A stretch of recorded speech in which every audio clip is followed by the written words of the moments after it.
Um vídeo de 4 meses atrás, em que o deputado federal Eduardo Bolsonaro, do PSL de São Paulo, diz que o Supremo Tribunal Federal poderia ser fechado caso houvesse alguma tentativa de impugnação da candidatura do pai dele, o candidato à presidência da República, Jair Bolsonaro. Nessa gravação, Eduardo Bolsonaro fala que para fechar o STF, basta um soldado e um cabo. No vídeo, gravado durante uma aula no Cursinho do Paraná, o deputado reeleito este ano com a maior votação da história foi questionado por alguém se havia possibilidade de o STF agir para impedir que o pai dele, Jair Bolsonaro, assumisse caso ganhasse já no primeiro turno. E nessa hipótese, se o Exército poderia agir. Eduardo Bolsonaro respondeu. A gente já está caminhando para um estado de exceção, né? O STF vai ter que pagar para ver, e aí quando ele pagar para ver, vai ser ele contra nós. Eduardo Bolsonaro continuou o raciocínio falando sobre a hipótese de o STF impugnar a candidatura de Bolsonaro, atribuição que sequer é do Supremo, mas do TSE. Eduardo disse. Mas se o STF quiser arguir qualquer coisa, sei lá, recebeu uma doação ilegal de R$100 do José da Silva, impugna a ação dele, a candidatura dele. Eu não acho isso improvável não, mas aí vai ter que pagar para ver. Será que eles vão ter essa força mesmo? O pessoal até brinca lá, cara. Se quiser fechar o STF, sabe o que você faz? Você não manda nem um gire, cara. Manda um soldado e um cabo.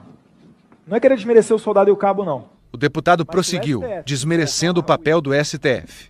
O que é o STF, cara? Tipo, tira o poder da caneta de um ministro do STF. O que ele é na rua? Você acha que a população... Se você prender um ministro do STF, você acha que vai ter uma manifestação popular a favor dos ministros do STF? O vídeo, gravado antes do primeiro turno das eleições, passou a circular hoje nas redes sociais e provocou reações como a do candidato do PT à presidência, Fernando Haddad. Há muito medo de violência por parte do Bolsonaro. Você viu que o filho dele chegou a gravar uma notícia, né, um pensamento, se é que pode se chamar assim o que eles falam, porque é uma coisa tão impressionante, eu não sei se a pessoa pensou para falar. Mas diz que prender, fechar o Supremo Tribunal Federal é uma coisa que, se eles desafiarem o Poder Executivo, mandariam um cabo e um soldado. Um cabo e um soldado, nem de jipe precisaria.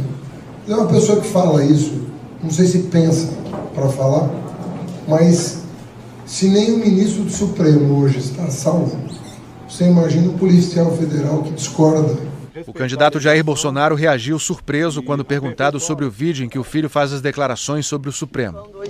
Não existe crítica a fechar a STF. Se alguém falou em fechar a STF, está consultando um psiquiatra. Ao ser informado pelos jornalistas de que a declaração era do seu filho, Bolsonaro duvidou da informação. Desconheço, duvido, alguém tirou de contexto.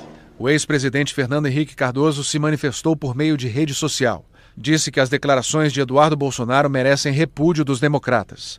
Não apoio chicanas contra os vencedores, mas estas cruzaram a linha, cheiram a fascismo.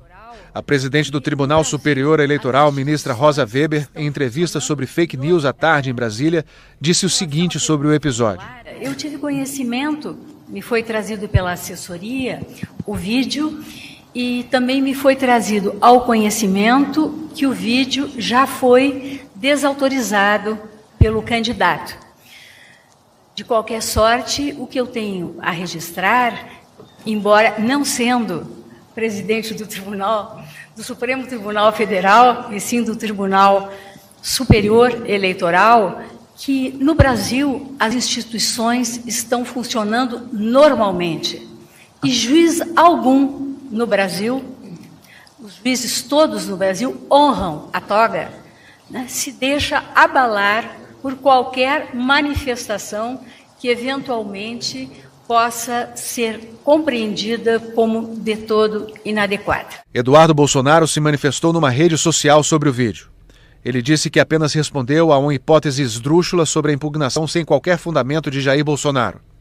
Ele afirmou que jamais acreditou nessa possibilidade, mas que se algo parecido acontecesse, seria algo fora da normalidade democrática. O deputado disse que citou apenas uma brincadeira que diz ter ouvido na rua. Eduardo Bolsonaro afirmou ainda que se foi infeliz e atingiu alguém, pede desculpa tranquilamente e diz que não era a intenção dele. Ele disse que a divulgação do vídeo não é motivo para alarde e visa atingir o pai Jair Bolsonaro. Eduardo diz que tem a consciência tranquila e que o momento é de acalmar os ânimos, que segundo ele são inflados propositadamente para criar uma atmosfera de instabilidade. E concluiu, se alguém defender que o STF precisa ser fechado, de fato essa pessoa precisa de psiquiatra. A assessoria do Supremo Tribunal Federal informou que o presidente do STF, ministro Dias Toffoli, não vai comentar. O PSL, partido de Jair Bolsonaro, ainda não se manifestou. Há uma semana da eleição, a presidente do Tribunal Superior Eleitoral e autoridades do governo defenderam a segurança das urnas e o combate às notícias falsas. O Gabinete de Segurança Institucional garantiu que não há nenhum indício de que notícias falsas tenham influenciado o processo eleitoral até o momento. A presidente do TSE afirmou que as urnas são seguras e qualquer possibilidade de fraude deixaria digitais, o que não aconteceu. A ministra disse que as investigações devem seguir os prazos do processo legal. Há um tempo para a resposta responsável. A Justiça Eleitoral combate boatos com respostas fundamentadas no âmbito das ações judiciais que lhe são propostas. E as ações judiciais exigem a observância do devido processo legal, nos exatos termos da Constituição. Rosa Weber criticou a divulgação dos conteúdos falsos na internet. As fake news, a desinformação, visando a minar, repito, a credibilidade da justiça eleitoral, a meu juízo, é intolerável e está merecendo a devida resposta. A nossa resposta está se dando tanto na área jurisdicional, como eu acabei de referir, como também na própria área administrativa. Agora, se tiverem a solução para que se evitem ou se coíbam fake news, por favor, nos apresentem. Nós ainda não descobrimos o milagre. O ministro da Segurança Pública afirmou que estão sendo investigadas 3 pessoas que postaram mensagens com ameaças a Rosa Weber e que uma delas foi localizada no Japão. Ele reforçou que não há como se esconder na internet. Não há anonimato em redes sociais. Quem cometer crime imaginando que a Polícia Federal, acionada pela Justiça Federal, não vai chegar a quem cometeu, veja os exemplos que nós estamos dando aqui. Chegamos no Japão e vamos chegar em qualquer lugar, porque não existe anonimato e a Polícia Federal tem condições de efetivamente chegar a quem tentar ou cometer fraudes ou crimes que sejam reportados seja presencial, seja no mundo digital, pela Justiça Eleitoral. O ministro do Gabinete de Segurança Institucional da Presidência da República afirmou que não há indício de que mensagens falsas tenham influenciado as eleições. Não há a identificação de nenhuma operação sistemática, estruturada contra nossas eleições. Não há nenhum indício de que isso tenha trazido e tenha influenciado no nosso processo eleitoral até aqui. Desde o início da eleição, 469 inquéritos foram abertos para apurar crimes como divulgação de mensagens falsas e compra de votos. Técnicos do TSE chamaram pesquisadores que acompanham mais de 350 grupos no WhatsApp sobre política para coletar dados sobre o que está circulando nesses grupos. O secretário-geral da presidência do TSE disse que o tribunal fez uma parceria com o WhatsApp, que vai ajudar no rastreamento de conteúdo indevido. E com essa ferramenta nós conseguimos uma capacidade maior de acompanhamento do que circula nas redes e de divulgação das nossas próprias propagandas e da nossa própria defesa. Vamos agora falar do Dia dos Candidatos à Presidência da República. Fernando Haddad, do PT, fez campanha no Maranhão. O candidato do PT, Fernando Haddad, escolheu um antigo bairro operário de São Luís para pedir votos neste domingo. Haddad fez caminhada. Depois, em cima de um carro, foi seguido por militantes e apoiadores até um palanque, onde discursou. Fernando Haddad prometeu que, se for eleito a partir de 1º de janeiro e durante todo o ano que vem, o preço médio do botijão de cozinha vai ser de R$ 49,00 em todo o país. O impacto é mínimo na Petrobras, sobretudo em função da mudança de política interna da Petrobras. A Petrobras vai ter mais lucro em outras atividades e vai poder compensar esse aceno que nós estamos fazendo para quem hoje está cozinhando a lenha, por falta de recursos para pagar R$ 75, R$ 80 o botijão de gás. Fernando Haddad disse que as famílias mais pobres são as que mais sentem os efeitos da crise econômica. O candidato prometeu reajustar os benefícios do Bolsa Família. Nós vamos dar um reajuste aí linear de 20% dos benefícios do Bolsa Família a partir de 1º de janeiro de 2019. Haddad disse também que quer retomar investimentos na região Nordeste, para que ela aumente a participação no Produto Interno Bruto. E que entre as prioridades estão as ações de empreendedorismo e investimentos em educação. O candidato do PT afirmou que, se eleito, vai dobrar o contingente da Polícia Federal. Ele quer que a Polícia Federal faça parte de um sistema nacional único de segurança pública. A Polícia Federal tem esse papel que nós reservamos a ela, de assumir certas responsabilidades que hoje oneram demais os estados, que não conseguem enfrentar, e tiram as polícias daquilo que elas deveriam estar fazendo, que é o cotidiano, o dia a dia do cidadão. O candidato à presidência, Jair Bolsonaro, do PSL, participou de um encontro e assinou um termo de compromisso com representantes da comunidade surda do Rio de Janeiro. Jair Bolsonaro passou a manhã na casa dele na Barra da Tijuca, na zona oeste do Rio, e divulgou mensagens numa rede social.